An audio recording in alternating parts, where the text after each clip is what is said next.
Pemerintah Kota Lok Sumawe menginstruksikan kepada seluruh aparatur sipil negara ASN yang menggunakan kendaraan dinas atau randis berplat hitam untuk segera mengganti jadi plat merah Senin 17 April.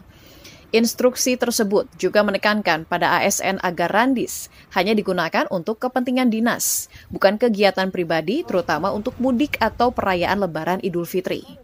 Penjabat Wali Kota Lok Sumawe, Imran, mengatakan telah berkoordinasi dengan Sekretaris Daerah selaku penanggung jawab aset dan pihak kepolisian agar turut memantau penggunaan kendaraan dinas.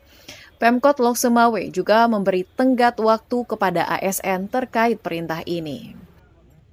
Kasih waktu 1 bulan ya untuk ini, untuk untuk kembali ya menormalkan namanya itu plat nomor, dan itu setelah itu ya berarti sanksi itu akan saya tegakkan.